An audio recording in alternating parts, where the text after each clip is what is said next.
Thank you so much. It's great to be here in a room full of publishing people.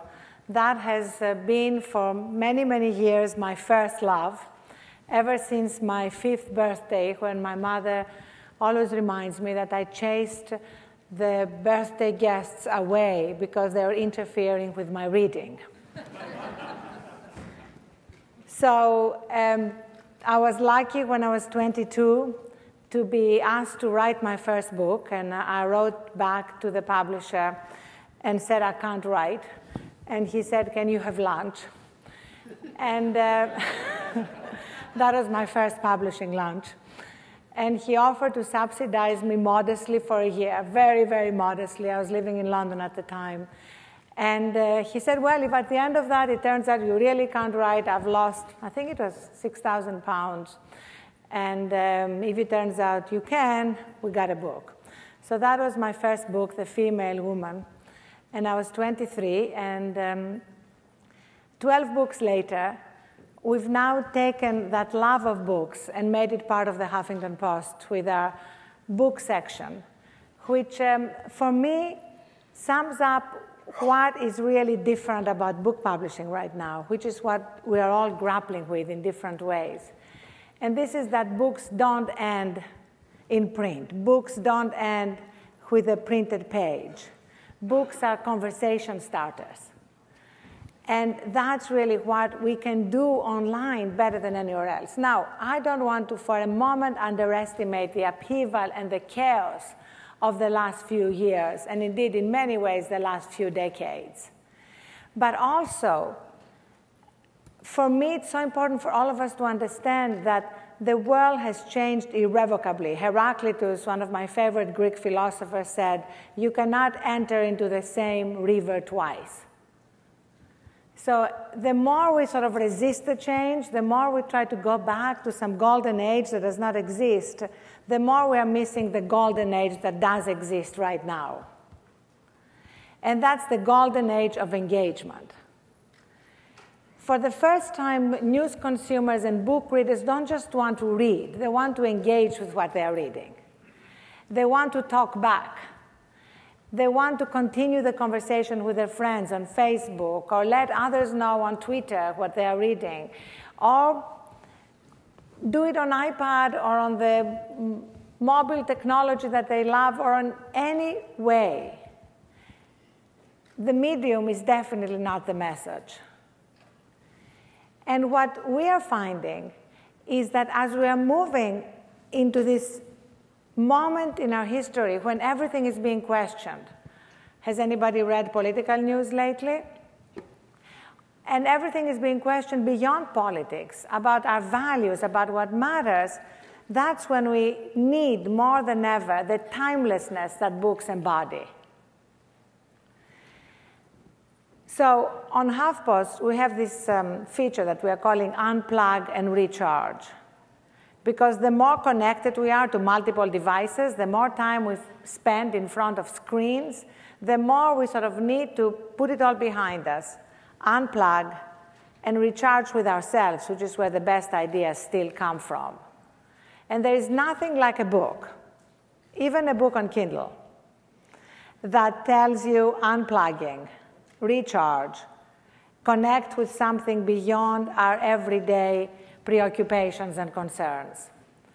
And that's why I feel if we embrace this brave new world and can bring together the best of the old and the best of the new, we are really going to be in a golden age of publishing.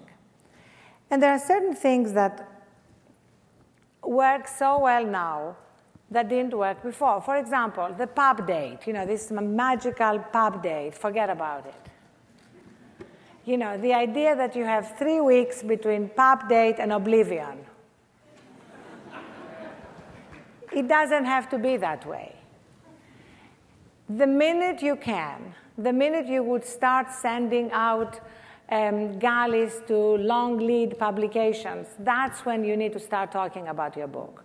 And when I say start talking about your book, I don't mean just the author. I mean the editors in this room. After all, you loved that book. That's why you bought it. You may have put your career on the line because you believed in that book. why not talk about it? Convey that passion to the potential readers. Don't be anonymous. The age of anonymity is over. Even in comments, Facebook is now moving us all into a place where we talk about what we believe and who we want to criticize without hiding behind anonymity. So as editors, as publicists, as interns, there are some phenomenal interns in the publishing industry. I don't know if there are any here. But very often it's the interns who will be running the publishing houses a few years down the road. So write about what you love that's coming out and start a conversation. Sometimes reviews are conversation enders. And what people want are conversation starters. So what we do at HuffPost, for example, is we pick a book a month, and then that's the beginning of the conversation. We invite the author to write, and not just write once, but write regularly about anything that has to do with their book, any new thoughts, any old thoughts. And we invite the editors, the publicists, their friends, their husbands, their loved ones. Anybody who has anything to say becomes part of this conversation that goes on for a month. And our first book was not a new book. That's the other thing. The idea that if it's not a new book, we don't have to talk about it is, again, something that we need to leave behind.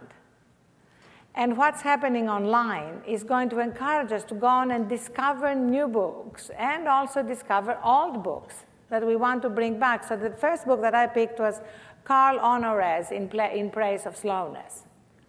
And we had a whole conversation about unplugging and recharging that started with a book and went beyond it. The second book we picked was a book called The Shadow Elite, about who is running this country, written by an anthropologist, Janine Wedel. And then what happens is that bookers are reading the site, and they're calling to book the author, which is part of what publishers are doing. They don't have to just do it directly now. They can do it just by exposing what the book is, what the author has to say, to bookers who are there and who are looking to see who they want to book on their shows next. And the last book that we picked was Jeremy Rifkin's The Empathic Civilization, because we just believe that nothing is more important right now than rediscovering empathy. So since this is the golden age of engagement, and since this is a time when everything is being questioned and reevaluated, this is the moment for us to use the power of the online connections to bring about a moment when books and publishing don't just survive, but thrive in ways that are more powerful, more connected, starting millions of conversations and changing millions of lives, as books have always done from the beginning of time. Because ultimately, books are about ideas and stories. And as long as we care about ideas and stories, books will always have a future, a present, and a huge special place in our lives. And of course, as the editor of the Huffington Post, I cannot end without asking for questions, because everything has to be interactive. So we have a few minutes until they tell us our time has run out to ask any questions, and I'll try and be very quick so we can take as many as possible. And also I want to invite you all to use the Huffington Post to talk about your books. I'll give you my email address, and our editor, who is herself an editor at Penguin, Amy Hertz, and our associate editor, Jessie, who is here, and our innovations and college editor, Jose Antonio Vargas, who is here. All of us are ready to take your ideas. My email address is arianna@huffingtonpost.com. You can reach the others at books@huffingtonpost.com. And the college section that we launched yesterday is going to feature an item that's going to become an ongoing series any minute now, asking college students what is the book they secretly want to write. Because, of course, everybody has a book in them, at least one. So we want them to sort of expose what that secret book is. And then maybe you can read about it and ask them to write it. So it could be an audition platform for them and a way for you to catch some new aspiring writers who are still in college. So thank you so much for being in this amazing business. Any questions?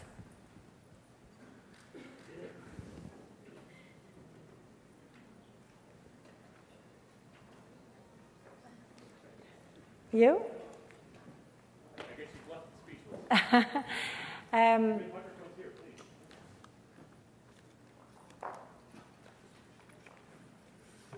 Yes. You said the medium is not the message.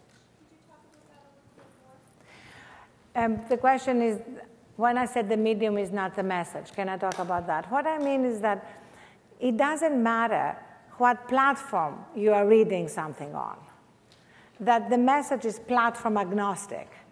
Is it in a hardcover book, or is it on your cell phone? What matters is what is communicated, not the medium in which it's communicated. So if we can think of that, then we are open to putting the ideas that the book is expressing in multiple forms, and to also use these multiple forms even in the process of creating the book. I mean, I wrote a book on becoming fearless, which I live blogged on the Huffington Post. And I got the most amazing stories from people about their own fears, about how they overcame them. And then they became the first readers and buyers of the book because they're already connected with the book. They're already waiting for it to come out because they're already part of it. And you know, sometimes people ask, how come all these people want to write for free? Right? Do you ever ask that question? How come people want to blog for free or comment for free or edit Wikipedia entries for free? And we need to understand here that self-expression, which has always been a big part of our lives historically, is now more important than ever. Self-expression is the new entertainment. So, you know, we used to never question the fact that people could be sitting on a couch for 7 hours watching bad TV. Right, and nobody said, why are they doing that without anybody paying them? But we're still asking, why are people blogging? People want to express themselves. People want to be part of the times we're living in. Whether it's politics or culture or entertainment, they want to be heard. And now they can be heard without having to own newspapers or be chosen by someone. They can just be heard. And we need to celebrate that moment rather than question it. And then what we are finding is that very often people start blogging, and then we get a lot of calls from editors saying, can you put us in touch with so-and-so? We want to commission a book. Or can you put us in touch with so-and-so? We want a magazine article. So it's also like the new audition platform, instead of always having to go through an agent. And agents, if there are any in the room, are very welcome to also write about the books and the authors they represent. So this is really the moment for all of us to participate in that conversation, because it's that intimacy and that transparency that connects us with our readers and with our audience. I think they've come to take me away, but okay, let's take one more. Yes?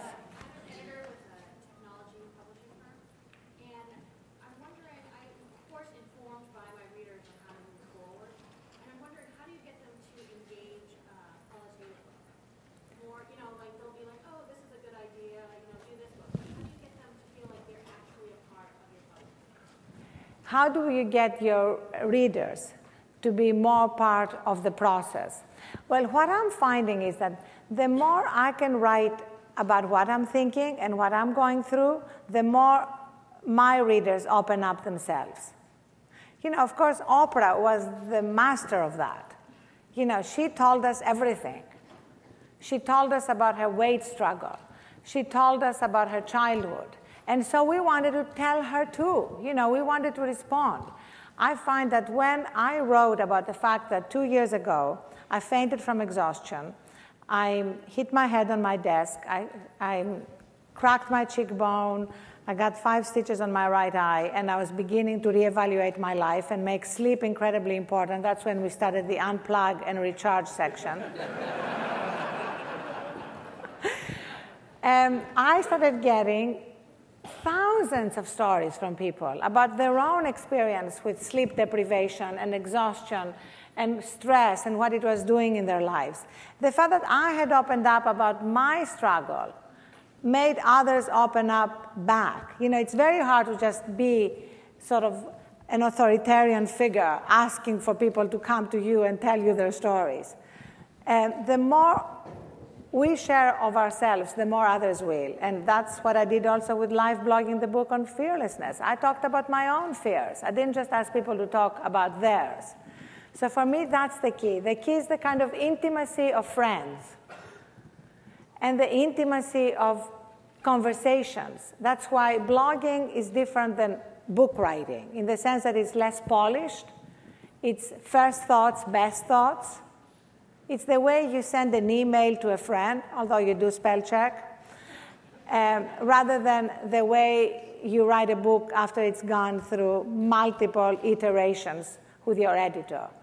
But think of the relationship between author and editor. I mean, I still remember when I was writing my biography of Maria Callas, my editor, Fred Hills at Simon & Schuster at the time, 1980, would send me these emotional letters. I was in London, he was in New York, saying things like, honey bunch, he used to call me honey bunch. I keep bandaging your wounds. That's how he was referring to my writing. And you keep slashing your veins.